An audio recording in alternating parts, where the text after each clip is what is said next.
No, he was just asking.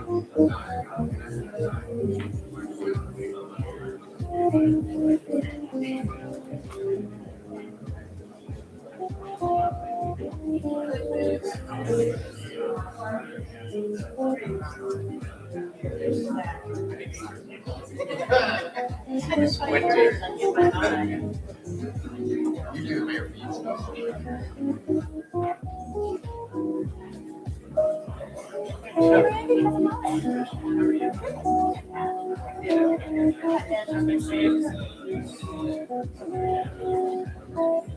How's your son?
Yeah, we met a couple years ago when I was filling in for the mayor. So, good to meet you.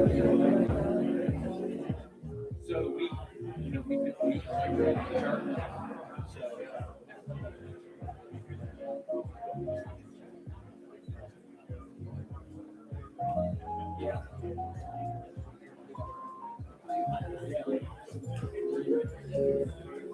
Yeah. We're gonna have both this.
Good morning, everyone. It is 10:31, and we will call our meeting to order. And so before we get going, I just want to remind all of the TPO members to speak into your microphone and turn that on if you have comments or need to make a statement, and state your name at the time that you're making the statement. And with that, I want to invite any first-time attendees to introduce themselves. I know I have Vice Mayor Pat Dent here from Williamsburg, and so Vice Mayor Dent. But other than that, you gotta introduce yourself. I did state your name. Good morning, everyone. Pat Dent from Vice Mayor, City of Williamsburg. I'm sitting in for Mayor Pons today. Okay, good. Any other first-time attendees at the table? Councilman Greg McLemore from Franklin, sitting in for our mayor today. All right, good to see you, Councilman McLemore. See you again. Any other first-time attendees? All right, thank you. Sorry, sir. Good Oh, morning. sorry. Wasn't fast enough on the mic. Okay. Commander Jennifer Sheehy, representing Coast Guard Sector Virginia. All right, thank you, Commander. And me as well, sir. I'm Commander Steve Brown. I'm the XO at Naval Sport Activity Hampton Roads. Good. All right, welcome. Any other first-time attendees? Okay. All right, Mr. Crum? Mr. Chairman, I've just been informed that we are still awaiting a full voting quorum for the HRTPO Board. So what I would recommend is that, and I'm looking, Mayor Dyer, welcome, as you say, right? Quorum maker, right?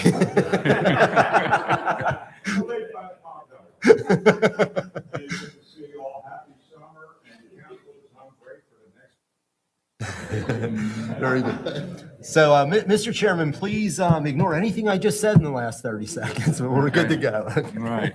So Mayor Dyer's new name is the quorum maker. But I want to find out, how do you take a whole month off? We gotta talk about that. The council's off for a month. So. Okay.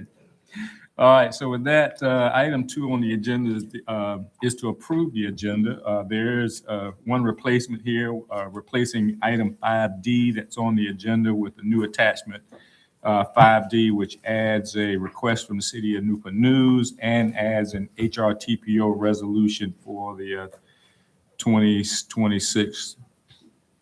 And so we need a motion and a second to approve the modified agenda. Motion to approve, Bobby Dyer. Second, Mayor Glover. All right, is there any discussion on the agenda? All right, there being none, all in favor say aye. Aye. Any opposed? All right, thank you. On the item 3, public comments, there were 3 submitted comments. And with that, I'm going to ask, are there any members of the public who wanted to address the body? All right, there being none, then we'll move on. So next item on the agenda is the Executive Director's Report.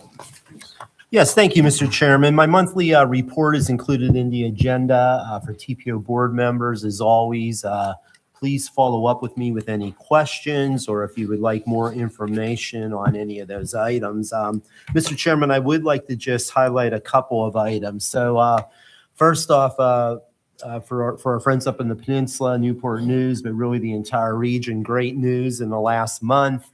The groundbreaking for the new data center to support the high performance data facility at Jefferson Lab. That ceremony occurred last month. So was pleased to participate in that groundbreaking, but obviously a significant job creation opportunity for Hampton Roads, and certainly something that we all need to keep in mind as we move forward with our transportation planning for our region. But wanted to bring that to everyone's attention. And then in addition to that, I just wanted to give a shout out to Mike Davis from VDOT. Todd Hellesy is in the audience from HRTAC. They were kind enough to arrange for myself, our deputies, and some regional leaders from other regional organizations in Hampton Roads. We toured the Hampton Roads Bridge Tunnel project, and I know a couple of other electeds have been out there recently as well. But I think wow is all I can really say. It is moving incredibly well, and we are looking forward to completion of that project. Mr. Davis, you tell me 27, right? 2027. But I think in all seriousness, towards the tail end of 27, this seems to be how that's tracking. But yeah, just a really exciting project, and looking forward to that completion. But Mr. Chairman, back to you, sir. All right, thank you. All right, any other questions or comments for the Executive Director? Okay. All right, item 5 is the approval of the consent agenda. There are no modifications to the consent agenda, so we need a motion and a second for that. Move for approval. Second, Mayor Glover. All right, I'm sorry, who's the name of? Mayor Duman. Mayor Duman. Mike Okay, Duman, Mayor yes, sir. Duman. And second from Mr. Glover, Mayor Glover. All right. Is there any further discussion on the consent agenda? Mr. Chairman, I have a question on the, on item 5D. Yes, sir. So Bob, when I look at these, yeah, I never having seen a resolution, I can't, too dead to kick. I wanted to ask a question about this so we can make sure that the rest of the board members understand this. In the all these resolutions, it states under the SMART scale, it says here that the submissions basically, they have to be consistent with the regionally adopted fiscally long-range transportation plan or have an accompanying resolution of support from the respective MPO. So I assume that these resolutions are the MPO submissions.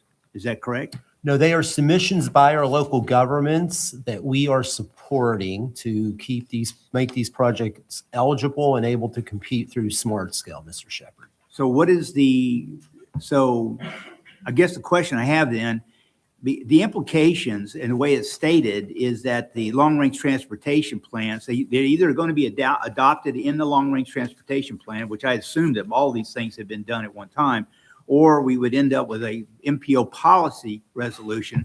And the only reason I bring this up because when I see the one under the Lightfoot, that's the last one back to York County, talks about the Lightfoot Moortown Road intersection. It's got this HR 25-05.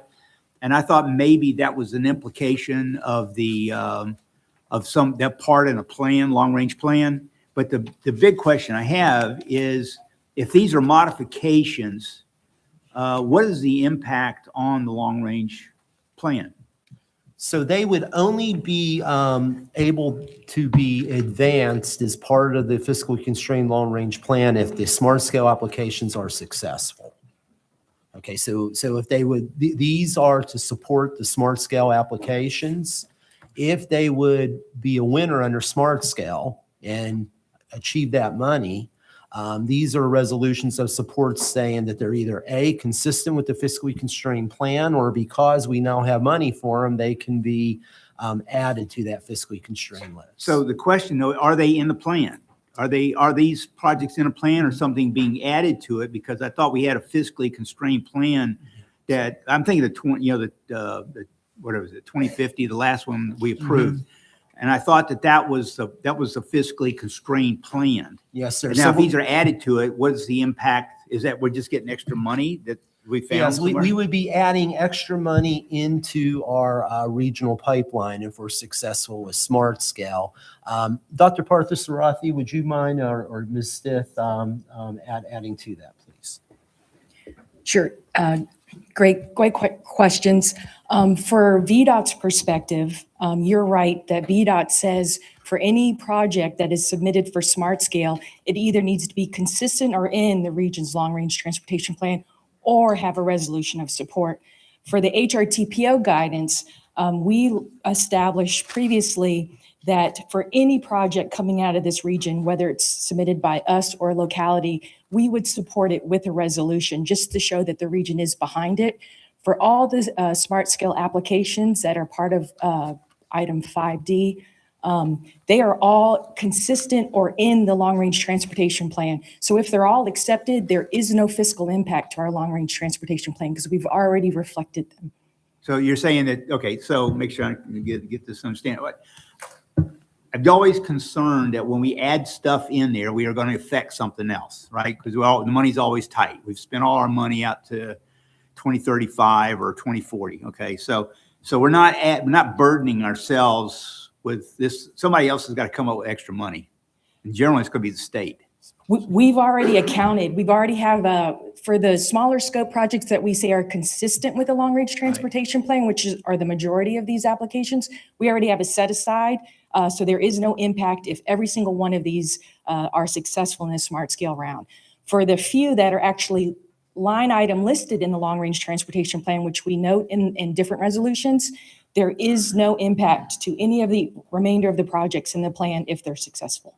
We've already accounted for them. And not to belabor it, but if I would say in the future of these resolutions, if it is already in the plan, you identify it as that because it's either or, not either or, but as it says, the two parts. It's in the long-range transportation plan, or it's something we're adding to it, okay? That Yes. was my only kind of concern. Yes, sir. And further down that resolution, we actually do make the distinction if it's consistent or in the plan.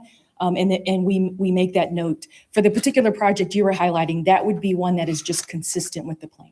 All right, okay, well, all the others did not have that annotation on it. That was, all right, so you make the point. Thank you very much, Sure. Mr. Chairman. And Mr. Shepherd, thank you for those important questions. Okay, thank you, Mr. Shepherd. Any further discussion on the consent agenda? All right, we do have a motion and a second. All in favor, say aye. Aye. Any opposed? All right, motion carries. All right, item 6 is the update from the Virginia Passenger Rail Authority construction and passenger service update. Mr. McLaughlin. So we're really excited today to have this update. We thought with the construction happening, particularly on the Long Bridge project, it was a great opportunity to have Mr. McLaughlin come in from VPRA and talk to us a little bit about all the great work happening on rail improvements in Virginia. So as Thanks. always, sir, thank you for being with us. Thanks for having me back. If you recall, if I look a little bit familiar, I was here in October. You did ask that we come back occasionally and update you on construction and service. So I'm going to move through this. I like interaction. I don't like just talking to people. So if you have questions, if the chair is okay with it, feel free to raise your hand and I'll be happy to talk through. So I'm starting with this slide to show the need. This shows the growth in passenger Amtrak ridership since 2010. And this shows that the need is here in Virginia. We all know it, but it is sometimes when you see such an increase, especially coming out of the pandemic in those years there, it really shows you what the need is, and the need continues to grow. And let's be honest, our highways aren't getting much better when it comes to congestion. So people are going to continue to want to take trains, and we want to continue to increase those train options. But to do so, we need to add more capacity, especially up north. I would love, if I had enough money, I'd add all over Virginia, but we have limited resources. So this shows the capacity constraints, especially up north in Northern Virginia and Washington, D.C. Right now, you have 3 tracks from the Fredericksburg line and 2 tracks from the Manassas line joining in, coming into 3 tracks, which then windows down to 2 tracks over the Potomac River. So that's our big congestion point, not just in Virginia, but on the East Coast. This is CSX's main line. You all know CSX, a major freight carrier. This is their main line. Also, CSX carries a lot of goods to and from the port. So that's why I want to make sure to emphasize that these capacity improvements that we are currently in the midst of making, benefit both passenger and freight rail. However, the reason I was here in October and the reason I'm here now was also to explain why we did have to cut some service to allow for construction to occur. I'll pause here. No questions? So Long Bridge. Long Bridge, as I mentioned, that's when you get to 2 tracks over the Potomac. And it's all very congested. Not just the most difficult construction is not just over the Potomac. It's actually after you land in D.C. where you have this urban area where, see these 2 tracks on the left? We plan to build 4 tracks in the same exact location. So what does that mean from a construction standpoint? That means that we're going to have to build where trains are currently running. So that's difficult to do. And we can't shut down the tracks. We can't completely stop service for 5 years. CSX won't allow it. The riding public won't allow it. So again, trying to build these, especially in this area, this is where I focused on this. This isn't the span over the Potomac, and I'll get to the Potomac in a second. This is a span up near Main Avenue, coming in between these two buildings, the same buildings on the left side or same buildings on the right side. Then it then goes underneath Maryland Avenue. You will always see cars on places such as Main Avenue. It's just a very congested area. So in order to construct, we need some work windows. Unfortunately, DC noise ordinances do not allow us to construct in the evening. We do have waivers in, and I believe you all supplied a letter of support to relax those waivers. We're not asking to work from midnight to 5 a.m., but we are asking to expand it beyond 7 p.m., say to 10 p.m. We're still working on that. But in the meantime, we do need some work windows And when I was here in October, let me skip forward a few. I was here in October. This was our this was our service in 2025. And we talked about taking away a couple trains and adding back bus service. But we're actually, and when I was here in October, we said if we think we need to add more bus service, we will. And we did.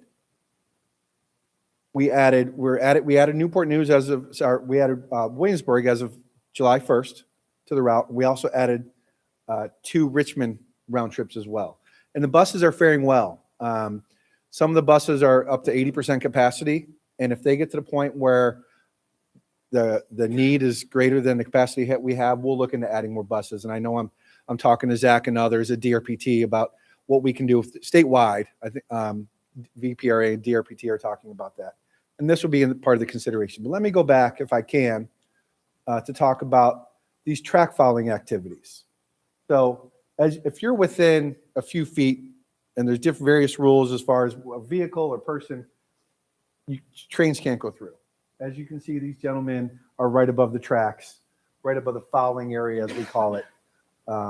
And trains cannot go through when they're doing this kind of work. On the right-hand side, see the big crane? This is actually taken in the evening, so the crane swings the other way when it's not in use. This is actually your Norfolk train coming north. That's why I took this picture. It's about 5:30 or so in the evening. But during the day, that crane on the left, if you can see it, is swung over the tracks often. So trains can't go through. Similarly, these gentlemen are on the right of way. Trains can't go through. On the right-hand side, in Main Avenue, we're actually going to cut a bridge in half and build a new bridge, again, right next to where service is occurring. You can see the concrete pier being installed right at Main Avenue. Now, if anyone's been up in Washington, D.C., chances are you've probably been on Main Avenue. So closing traffic there was not easy. We are still maintaining traffic. It's just we don't have 2 lanes in each direction. This is the bridge over the Potomac. And I think this is a good picture because it shows why the Potomac's going to be easier. The VRE train currently on the tracks, we're going to be building in this area between the current Long Bridge and the WMATA Bridge, right where these bulkheads are. So we're not going to be building where we currently have service. We're going to be adding new capacity next to where service will continue to run. That's why in Washington, D.C. proper, in the busy urban area, it's a lot more difficult. We need those work windows. We didn't need them for over the Potomac. We need them again for that area up by those condo buildings and hotels. And again, this was service before. Service we had talked about in October. It was going to start in January. We added more bus service. And at the end, this will be the service in Virginia, the state-supported service. So this is the benefit that we receive from the pain that we'll go through the end of 2030. Long Bridge construction is supposed to end at the end of 2030. There are other projects that were hinted at on the screen nearby: Alexandria 4 track, Franconia Lorton 3rd track, other projects up there that will make use of the work windows as well. But DC was the biggest hurdle we had to jump over because of the noise ordinances. So I went through this pretty quick, but I also want to talk about service. It says ridership. Ridership has been pretty good. And keep in mind, though, that I'm going to focus on, obviously, for you all, Newport News and Norfolk. Keep in mind that both of those routes also go through Richmond and Fredericksburg and up through Northern Virginia. So the Newport News route is doing well. It is picking up a lot of people. There's an early morning Newport News, I think it's 4:08 a.m. that leaves Newport News. The train after that left Richmond about 7 a.m. or so was cut. So that a lot of people are then migrating to that Newport News route. Norfolk has gone from 3 trains to 2 trains.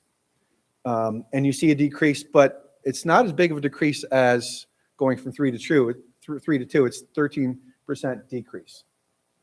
And you see the express bus route. I have a slide. We also do monitor at VPRA how your round trips perform. We do it for all of our round trips.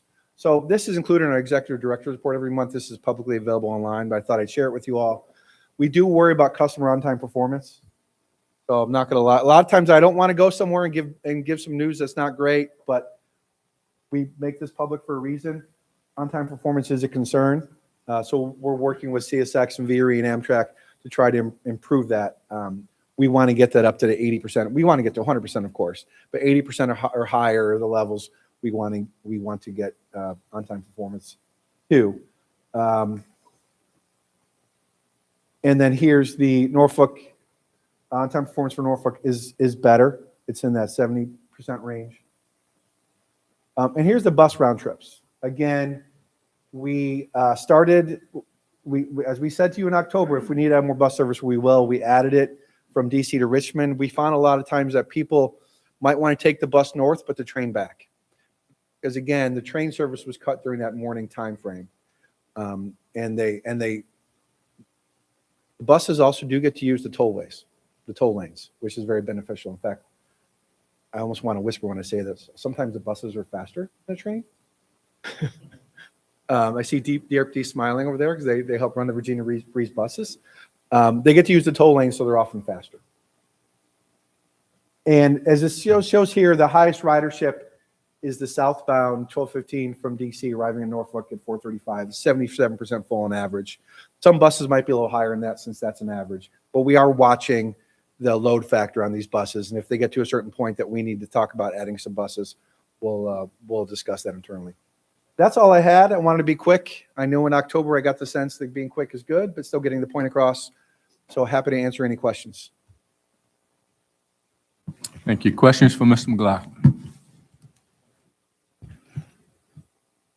I figured since I was here in October and this was an update, it'd be a lot shorter than it was in October. So, All right, Mr. Crum? Yes, Mike, thank you for the briefing. Could I ask a couple of questions I think would be helpful for our TPO board members to hear? First off, in 2030, when this is all done, and I know this is hard to estimate, but generally speaking, for a train rider that leaves Hampton Roads, either Newport News or Norfolk, and goes to DC as a destination, after Long Bridge is done, do you have a general ballpark of how many minutes that might shave off Hampton Roads residents' trip to DC? so just to be clear, the capacity we're adding is capacity next to the current lines. We're not necessarily straightening any curves or anything of that nature. What it will do is help with that on-time performance. So if your route says it should be 3 hours from 3.5 hours from Newport News to DC, the chances are much greater it's going to be that 3.5 hours. And we think that reliability is what people want to know, whether driving or taking the train. You just want to know when you can get there so you can plan accordingly. And of course, on the train, you have the cafe car, you have the Wi-Fi, so on and so forth. So just to be clear, it won't necessarily add. But there might be a small location here or there we can improve something. But it's saving a minute or two. It's not going to save. This isn't a high-speed rail, 100 miles per hour that we're adding this capacity up to. It's a good question. It's going to help with that on-time performance. Instead of 60, 70%, we want to get that to 90+%. So if you had a business meeting in DC, you could plan that with higher confidence Yes. that you'll be able to make that. With much higher confidence that you'll be able to make that. Now, there's still going to be weather delays, there still could be freight delays. But again, the fact that we're adding more capacity means you're going to be separating passenger and freight. So a lot of that third track and fourth track I mentioned, there's also other sidings throughout Northern Virginia, especially from Fredericksburg north. We're adding a third track. So that's going to help. So you have that ability for more flexibility and fluidity to get the train, faster Amtrak train around a freight train, for instance. We already see that with the Arkandale third track, 9 miles around the Quantico area. I'm our daily rider from Fredericksburg to our office in Alexandria. I see quite often where you see a CSX train, an Amtrak train, and a VRE train. And that's what you can do with 3 tracks. That's why it's so important. Mr. Chairman, if I may, a follow-up to that. So, Mike, as you mentioned, the buses that have temporarily replaced their trains seem to be very successful. Yes. And are getting full again. Yeah. Can you talk about the the timeline and probability of maybe being able to add additional buses. Obviously, for all of us, 2030, I hate to wish away years to 2030, but for the construction, 2030 can't get here fast enough. Right. But clearly, there's a market here. People are using the buses. Do you think it's a possibility that's something that there's conversations on in the near future? Yeah, we can have conversations. We want to make sure of two things. What works with people's times. We also I know DRPT also has, I think it's Hampton Roads to Harrisonburg that goes east-west as well, service. So we don't want to necessarily cannibalize each other as well. It depends what the markets are, where people want to go. But it only took us to add that Richmond train, the 2 Richmond round trips. I want to say it took 4 to 6 weeks to add those. So if the data shows us that our buses, instead of being 77% full on average, that one bus, other buses are down to 60%. But if all the buses are at 80, 95% full, we can move pretty quickly with Amtrak to add more bus service. And of course, we'd want to talk to DRPT too. We actually have a meeting tomorrow on it, to make sure that there's enough, that we complement each other. And if I may, one more. I know for our partners from the city of Norfolk and the construction and the casino and all the connecting facilities around that project, Mr. Roberts, do you have an estimate of when that construction might be completed related to, sort of tying into this temporary bus service? Most of those improvements in the right-of-way and the related parking areas, the parking garage will all be completed by November of 2027. Some of that will carry on into the first of the year after that, related to some smaller site improvements, but largely November 2027. Thank you. Looking forward to that. All right, thank you. All right, any other questions for Mr. McLaughlin? All right, thank you for that update. Thank you for having me. Thank you. Okay, item 7 on the agenda is an update from the Hampton Roads military transportation efforts. Mr. Belfield, Sam Belfield.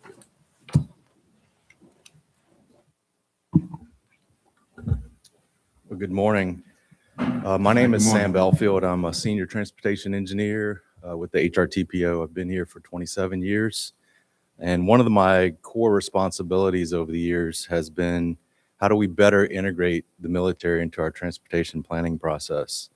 So we thought it would be good today to come before you to provide a little bit of history about how we've been able to do this, more specifically, how we've developed our TPO military transportation needs study and incorporated it as a part of our work program here at the TPO. Hampton Roads is one of the few success stories in terms of fully integrating the military into the transportation planning process. I sit on a committee, it meets annually in Washington, D.C., the TRB Military Committee, and they talk about how there's usually a disconnect between military installations and the MPOs and the DOTs that they serve in. We do it a number of different ways. For many years, we have had the military actively engaged as a part of this board. Thank you to many of the military members that are new today and for your participation, because it's very important to this planning process. They also have been engaged as a part of our technical committees. Many of the TPO studies that we conduct that are gauged towards the military, we've had active involvement in that, specifically our military transportation needs study.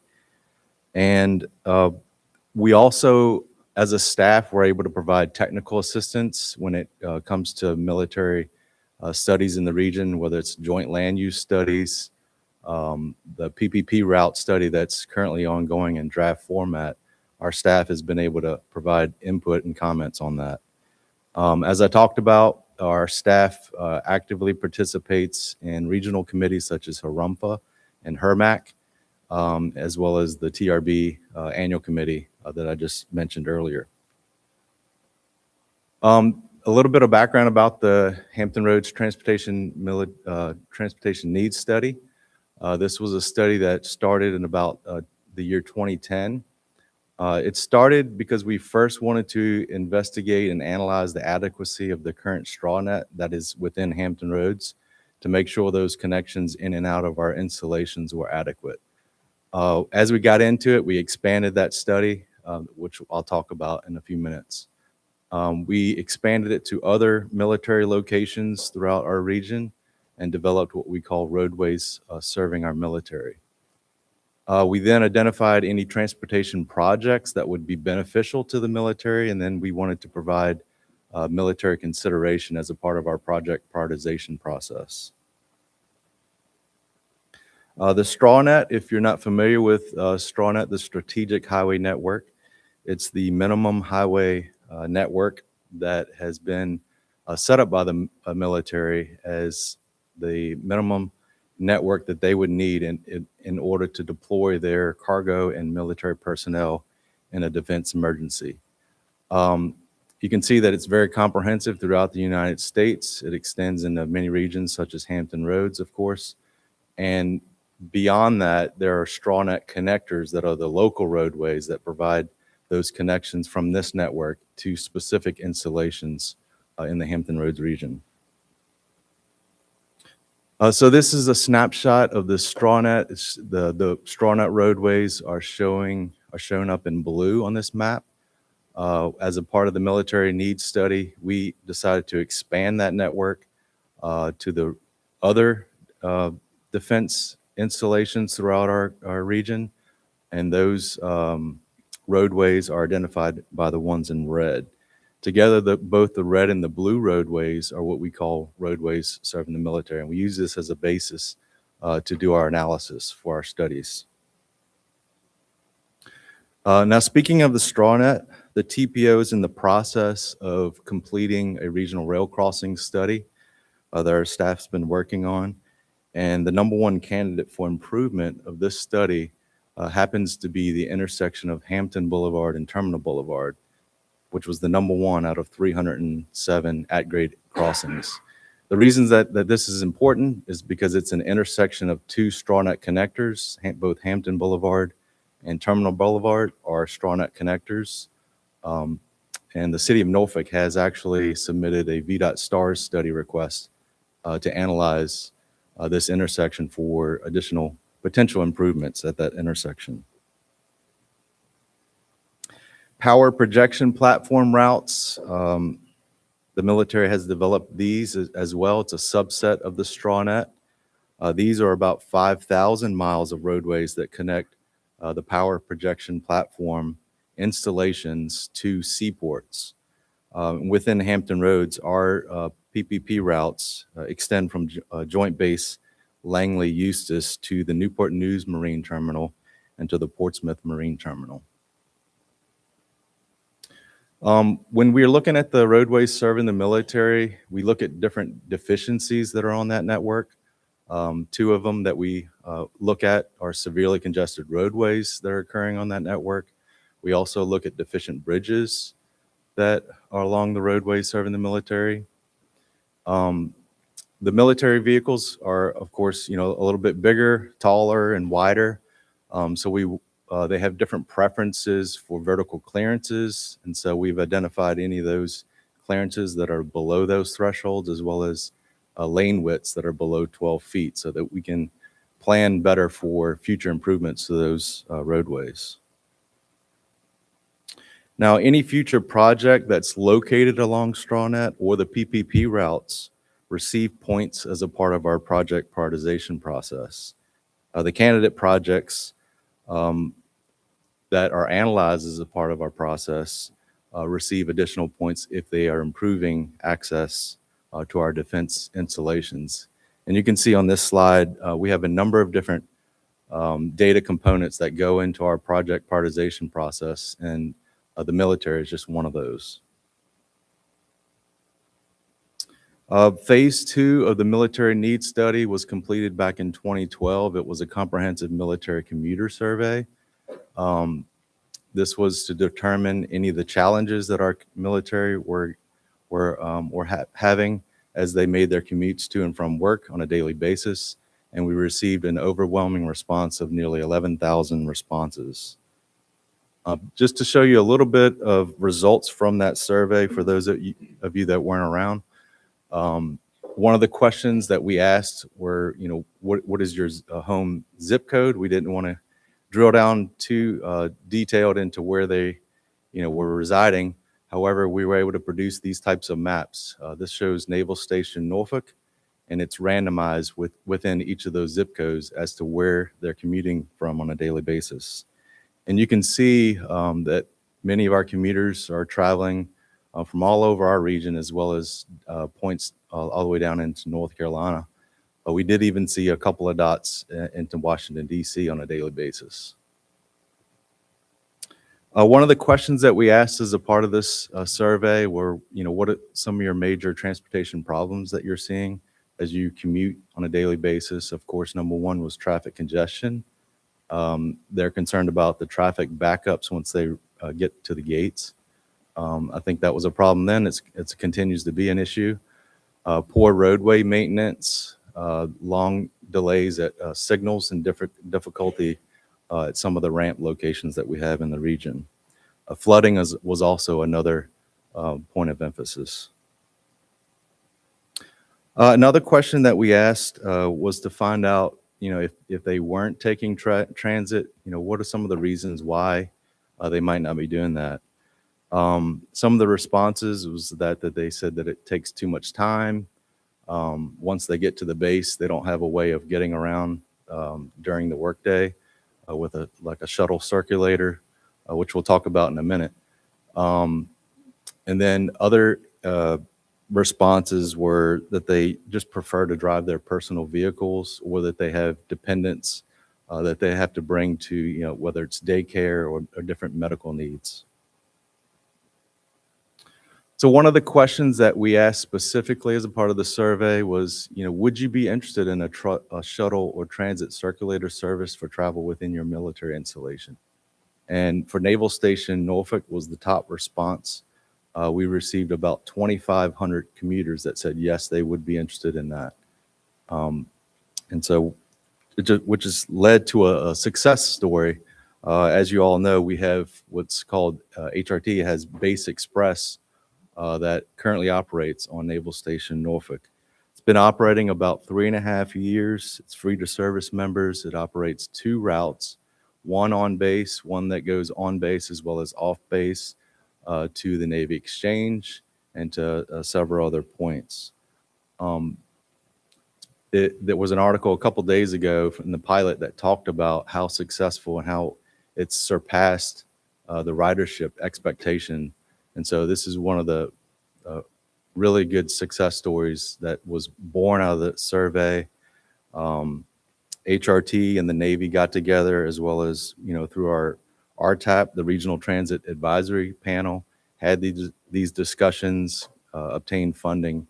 And you can see on this graph that ridership has nearly tripled from about 2,300 riders per month to about 6,700.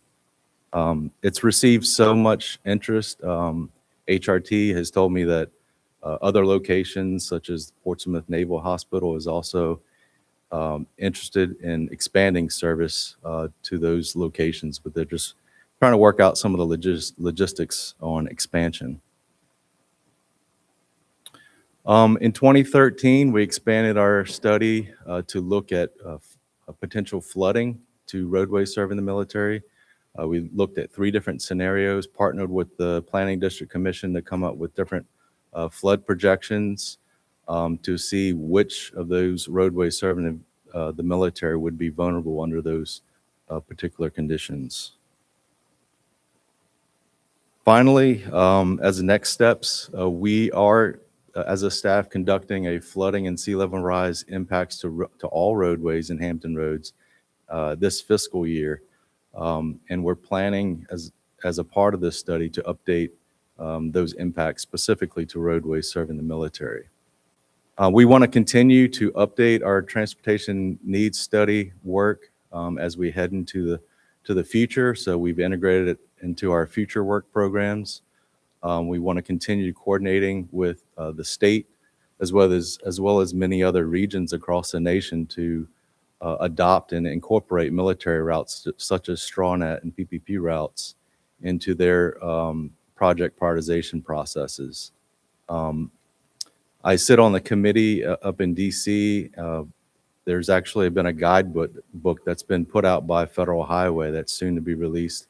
And Hampton Roads was one of the few regions that was included as a model of how to integrate the military into the transportation planning process.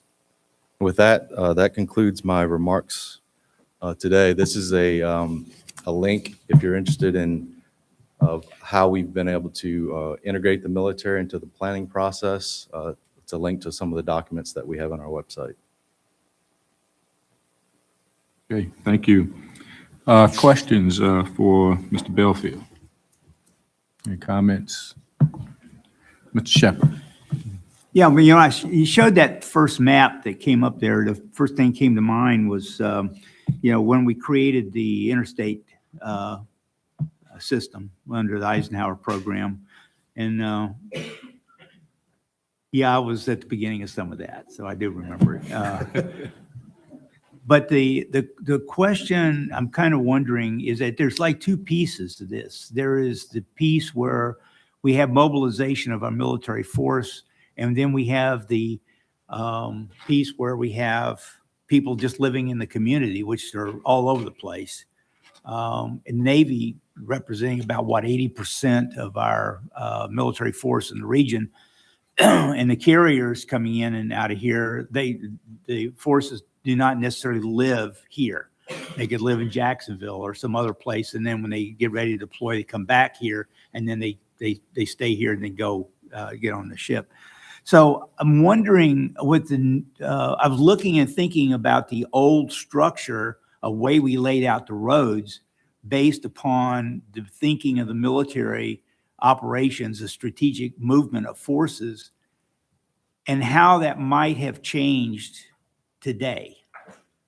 And what I'm seeing is, and I'm looking at this, and it seems like there's not a modification. It's we're going to run everybody up and down the interstate, same way we were planning, 70 years ago.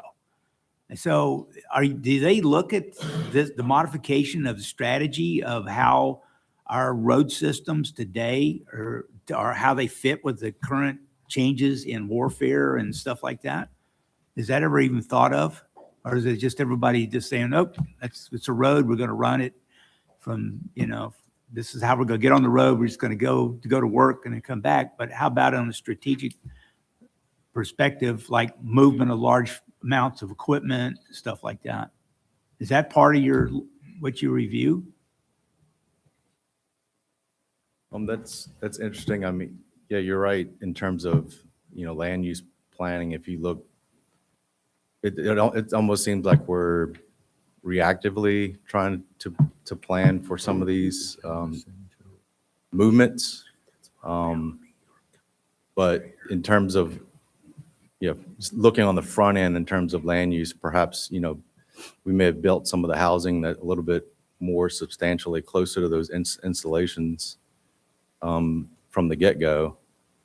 But we also, the military as well as everyone else, enjoys, the freedom of choice of where to live. And so, we want to do the best job that we can to, provide transportation to and from those installations to wherever they decide to live.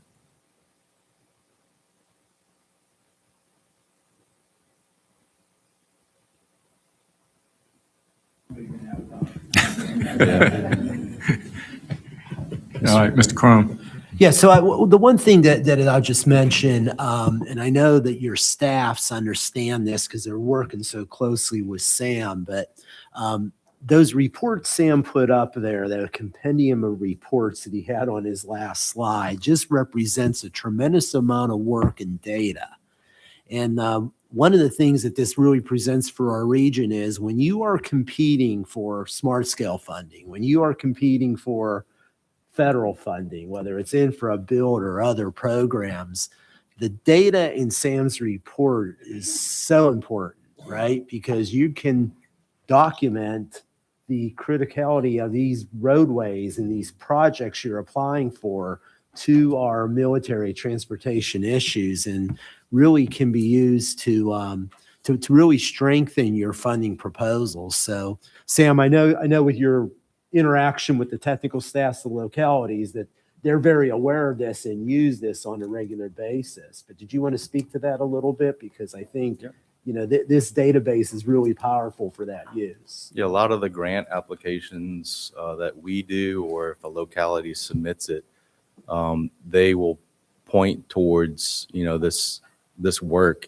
whether it's a straw net roadway or a power projection platform route, and, put that as one of the notated as part of the, the importance of this project. And I think it elevates it to a new level beyond just a typical roadway project that we have in the region.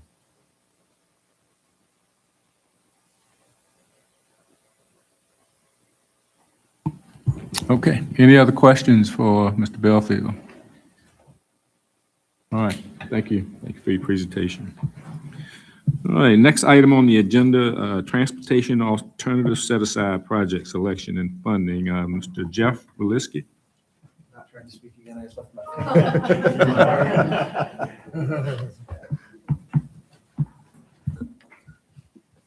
Thank you, Mr. Chairman. It's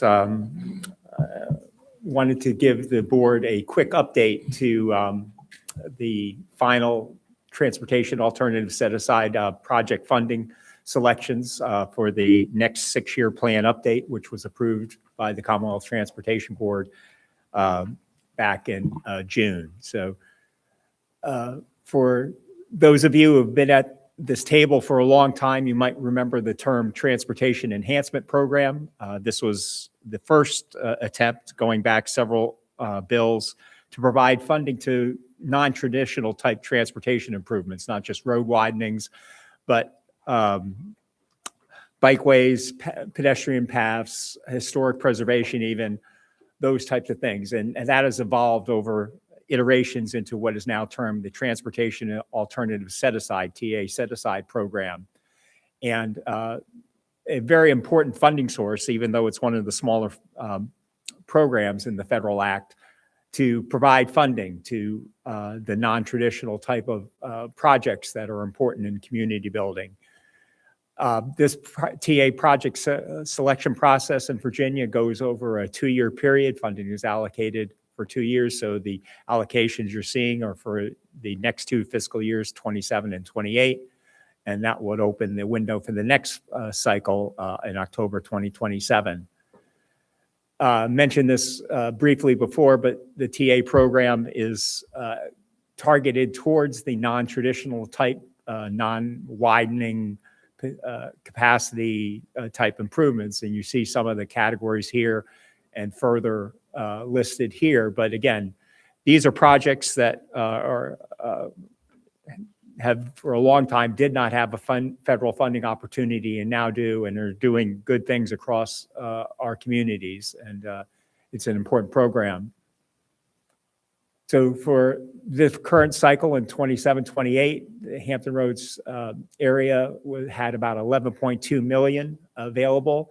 That was broken down between 4.2 million for this board to, 7.2 million for this board to allocate, and 4 million for our Commonwealth Transportation Board member, Mr. Stant. This is a reduction from the last cycle of the 25-26. You see 16.4 million approximately available in the early years of the interstate bill. But we're going to follow closely the reauthorization of the federal act, which is underway in Washington, and would hope that the TA set aside is continue to fund at higher levels so that we can do more of these type of projects. The selection process in the TA program, the VDOT Local Assistance Division coordinates the application process and scoring of all projects statewide. The HRTPO staff work with Mr. Stant on his selection projects, and then this board approves then the work of your committees as well as the selection coming from the CTB member.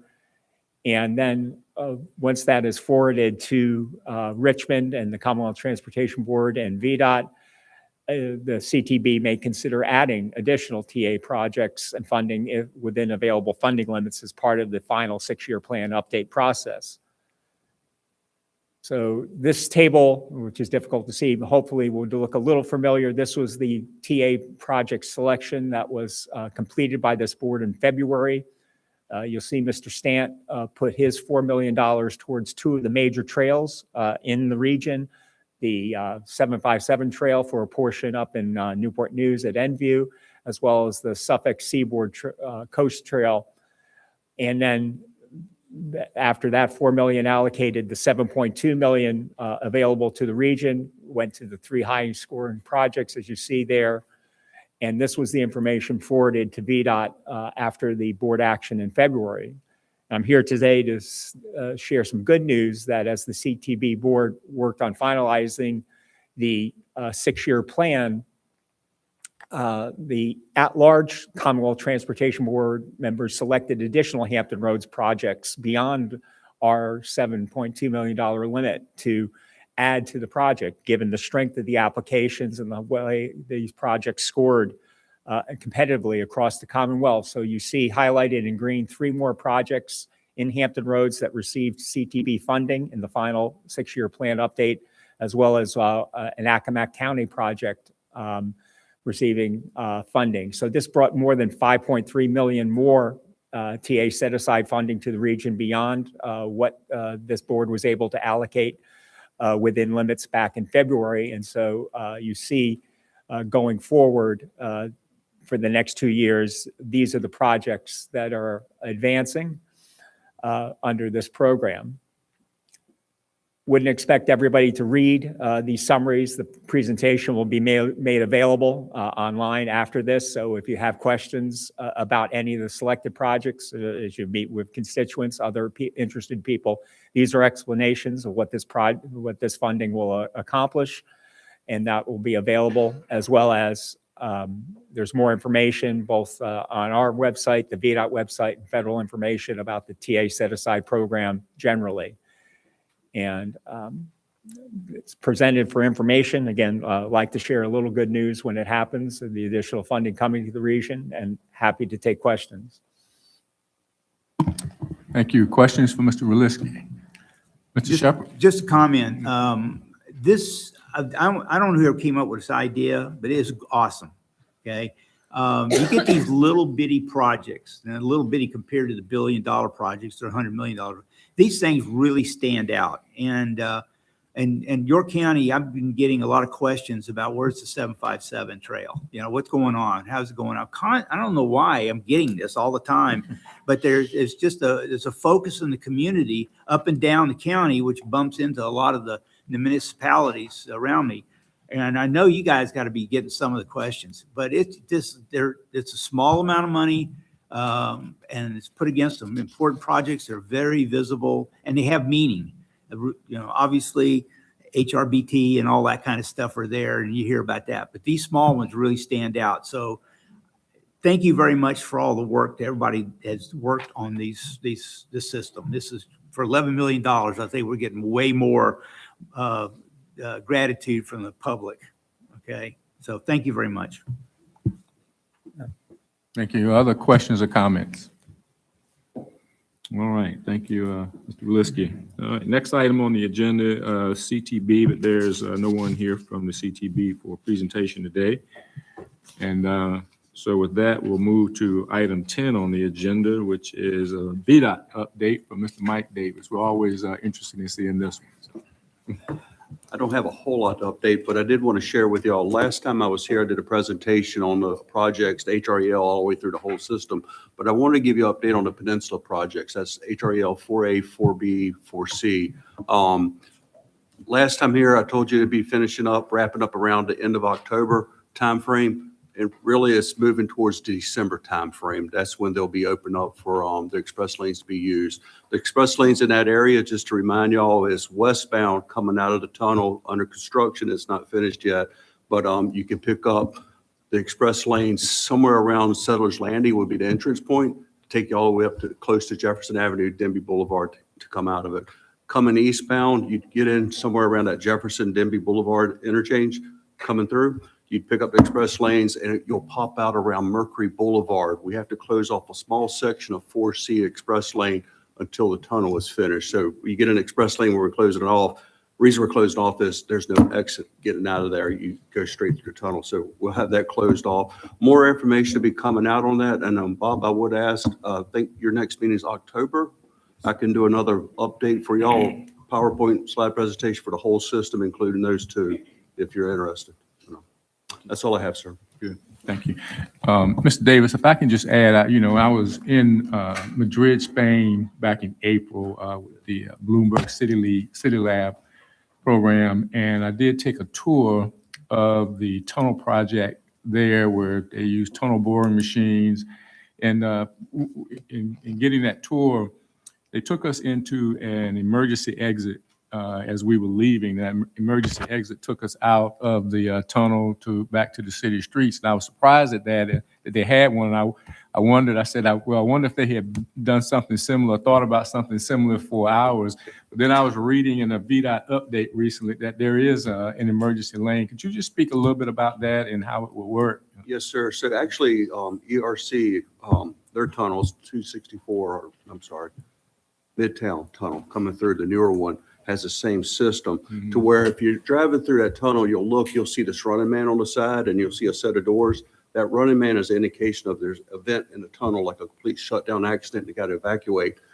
That gives you access to go to a set of doors that open up. You go inside and there is I want to say trailway, but it's a hallway there that'll take you out to the tunnels to exit points on either end. It's set up, HRBT is going to be the same way. The way it's set up to make sure that people are safe, there's a positive airflow pushing that tunnel and that corridor. So when the doors open, if there is a fire in the tunnel or any type of toxic fumes or anything, as it's moving, those doors open, that positive force pushes that out to allow the people come in, doors shut, and you evacuate safety that way. So that is part of HRBT. The two new tunnels will have that. Okay, good to know.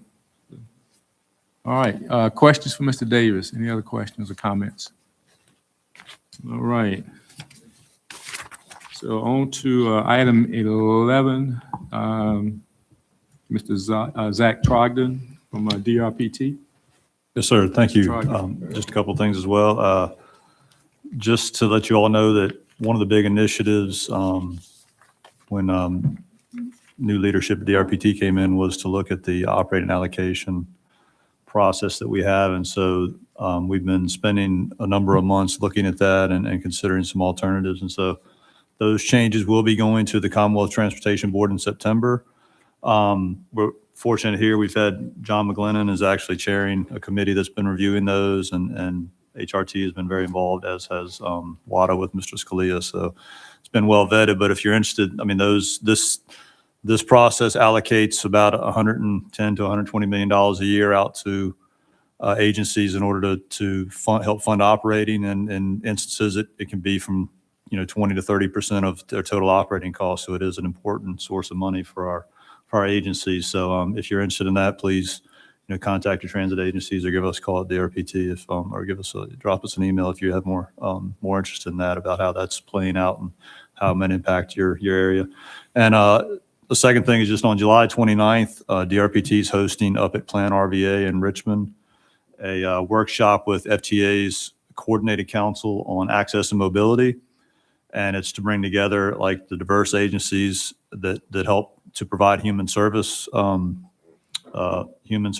And so what we found sometimes is that there are gaps. I mean, in these important services, sometimes agencies may serve a certain constituency, and we just had instances where somebody has asked about service and they can't get it. And you find out there's like 4 or 5 providers in this area, but they can't get to it. So that's just not something I think any of us really want to accept if we have those vulnerable among us that need service. So this is to help, look at that and hopefully if you have an interest, let your human service providers down here know that that's, that we're working on this. And if they want to, please again, send us an email or something if you want to get involved in that workshop. Thank you. All right, thank you. And next is VPRA, any additional updates from Mr. McLaughlin? Okay. All right, thank you. Virginia Port Authority, Barb Nelson. Good morning. I'm pleased to be here. We have an update that we shared with you all in February, but we recently celebrated it on June 18th, which was the celebration of the widening and deepening of the Norfolk Harbor completion project. It's a significant project because through the partnership with the Virginia General Assembly, they fronted $350 million of this $450 million project so that it could move forward ahead of schedule. It's a planning effort, like many transportation planning efforts that take decades. It started over 40 years ago, and it's complete and open now. And again, in partnership with the Virginia General Assembly, our congressional partners, the Army Corps of Engineers, and the Virginia Maritime Association, we were all able to deliver this this project. And so to everyone in the region, thank you for your support, and we look forward to partnering with you. All right, thank you. Our transit agency updates, HRT, Ms. Noel Pinkert, there you are. Good morning. I'm pleased to be here on behalf of William Harrell. I'd like to report on our festival weekend ridership. We partnered with the cities of Norfolk and Portsmouth to provide free ferry and light rail service during Harbor Fest and CL 250 and the Portsmouth Seawall Festival. There were about 500,000 people at these events. Nearly 60,000 people took advantage of the free fares, including more than 33,000 on the ferry. This is the most ridership we've seen since OPSAIL 2012 on the ferry, so we were very pleased. I'd also like to report on HJ 28. We were very happy that the budget process completed in Richmond and there was funding allocated for Hampton Roads Transit, WADA, and Suffolk Transit to complete HJ 28, which is a sustainability study that we'll be conducting over the next 2 years. We are working right now to schedule the initial meeting, and we hope to have that in early to mid-September. And that's all I have. Thank you so much. All right, thank you, Noel. Is there a question for Noel, Mr. Crum? Yes, Noel, do you have, of course, Mayor Gray, as our HRTPO chair, will be your representative to the HJ 28 transit study for the region. I wonder if there was any update on when that might be starting up. And of course, Mayor Gray will be representing us on that work. Right? Sure. We are working right now to get some consultant assistance, some financial consultant assistance to actually do the work with the numbers over the next 2 years. But we anticipate having a meeting, our first meeting in September, whether or not we have the consultant on board, because the first meeting is really organizational. Establishing the chair, the vice chair. We would like to have a presentation from DRPT on state funding for transit. And then we'd like to do a presentation on funding in Hampton Roads. So, yeah. All right, we're looking forward to participating in that with that committee. Thank you. Update from WADA, Mr. Scalia. Yes, sir. Thank you. And if I could acknowledge WADA's appreciation for HRT's heavy lift in moving that bill forward. I would like to brag about WADA's participation in the 250th festivities. We can hear our first governor, Patrick Henry's, echoing our theme for this, Liberty Fair Week. And we coupled the 250th celebration July 4th in the historic triangle with our implementation of phase 1 of our transit strategic plan. So from June 29th through July 5th, we ran Fare Free that entire week.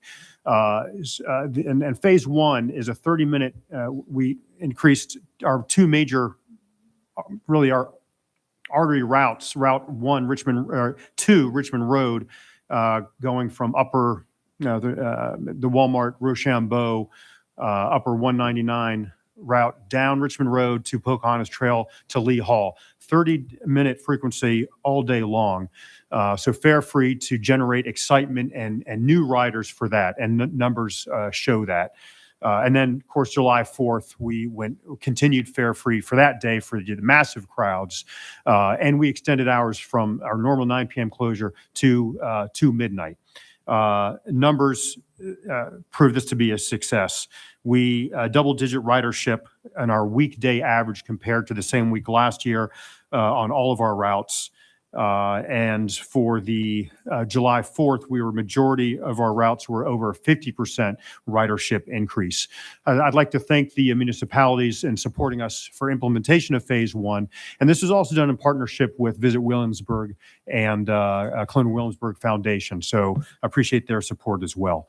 My last bit of good news is the long-awaited Wada North Transit Center, replacing our transit or transfer location in the Walmart parking lot, looking to open it to the public in full operations in October. So please be looking for those invitations.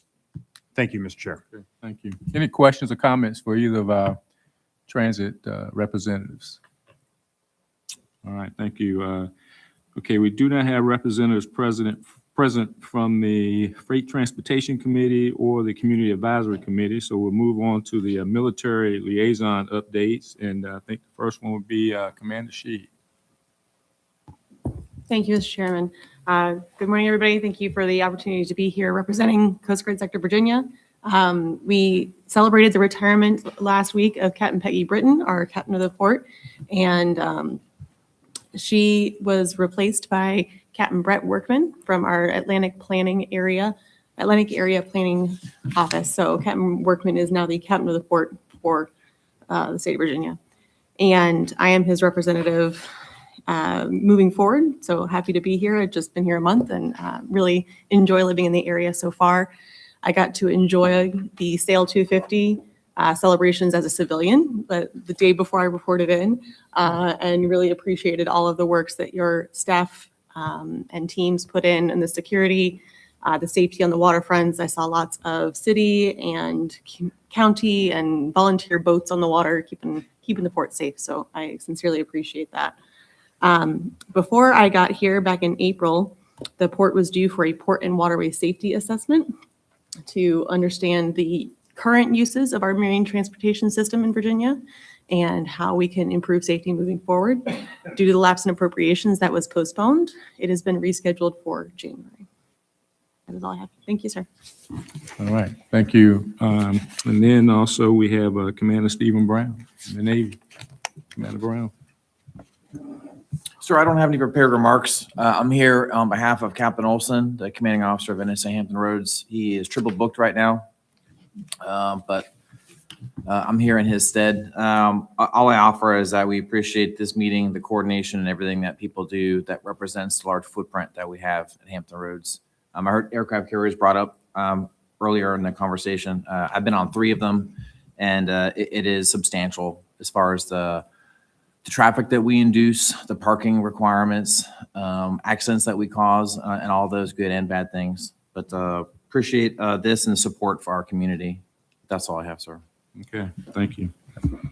And please, we do all understand, everybody around this table, double book, triple book, we understand what that's all about. Thank you. So He actually is he's double booked right now, handling 2 things. Then he has to go to Richmond for an event. And then I guess he'll be back to work later tonight. okay, thank you for being here. All right, on item 18, airport representatives, I think we have Mr. Perryman from Norfolk Airport Authority. Mr. Right here, sir. Good, how you doing? Good. How are you this afternoon? If anyone has been out to the airport recently, you can see a lot of activity going on in the construction world. We are moving quickly to get our foundations in for the consolidated rental car facility. We have 488 pilings to do in 4 weeks. And so they're moving very rapidly on that. And then come August, you'll start seeing erection of the facility actually start coming out of the ground. Our passenger traffic is holding very steady. We're just under 2% over last year. And July is, of course, we're hitting our peak, and it is very busy at the airport right now. One opportunity that we've been getting out through the various organizations is as a result of closing our one runway, there was a lot of excess land outside the airport that was there for safety that we are now going through a process of surplusing. Later this month, competing with the July 29th date is we have a land use opportunities workshop for developers, and we're really looking at the whole gamut from hotels, housing, commercial, everything that you can imagine that could go into those lands within Norfolk. It's about 50 acres. And then we'll be following up later in Virginia Beach at some point as well with the Burton Station area.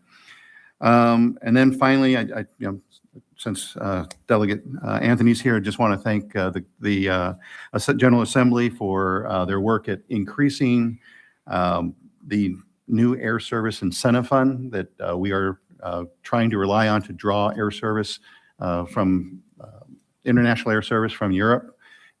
Having that increase, it will help us be more competitive with other states and other airports right now. So, and as always, I'm always available if anyone of your counties, city councils, or anything would like to get an update on the airport, my road show, just give me a call and I'll be glad to come out. Thank you. Thank you, Mr. Perriman. Okay, moving on, the 3-month tentative schedule is in your packets. There are no meetings in August and September, and then the next meeting will be October 15th, and that meeting will be on the peninsula with location to be determined. Mr. Chair. Delegate Anthony. Thank you, Mr. Chair. If I can offer a comment for item 19. Yes. You can. Thank you. Thank you, Mr. Chair. So I looked at the 3-month schedule, looking at the proposed agenda for the October meeting, and just seeing that there are no meetings scheduled for August or September. I just wanted to make sure that the board is covered and that we're fully transparent, and just in case we're tracked as far as our progress towards House Bill 1241, which directs the PDC to develop that Hampton Roads Infrastructure Coordination and Readiness Framework for the planning district, and it does name the TPO as a coordinating partner.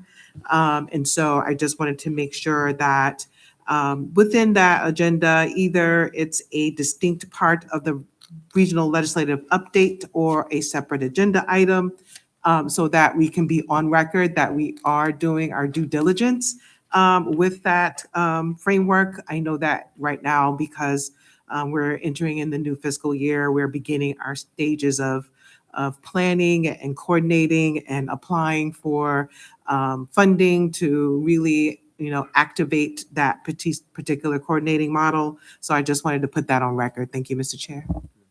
Yes. Thank you. Mr. Crum. Yes, Delegate, thank you for bringing that up. Absolutely. And we have a jump start on that, a running start, if you will, and look forward to that update in October. So thank you very much. Okay. All right. So the agenda packet includes links to the meeting minutes for the Transportation Technical Advisory Committee and the Community Advisory Committee that have already been approved at the last meeting. There are some other items of interest that you may want to read that are included in your packet. And is there any old business? Any old business we need to discuss with TPO? All right. Is there any new business? Mr. Chairman, if I may, just a reminder, the Hampton Roads Planning District Commission meeting will begin at 12:30. We will be joined today representatives of the Hampton Roads Caucus to start our conversation in preparation for next year's General Assembly session. In the meantime, for those of you that would like to get some lunch, we will have lunch for everyone over in the 757 room behind the reception area. So thank you, sir. Okay. All right. Mr. Wheeler? I know, are you gonna reset the table for the next session? People need to pick up their stuff and take it. No, you will not. They actually have name cards over other name cards. So you ought to be, I'm looking to the people in the know here, but I believe you can leave your items at your place. Try to make it as easy as possible. Thank you for the question. Okay. All right. There being no further business, we are adjourned.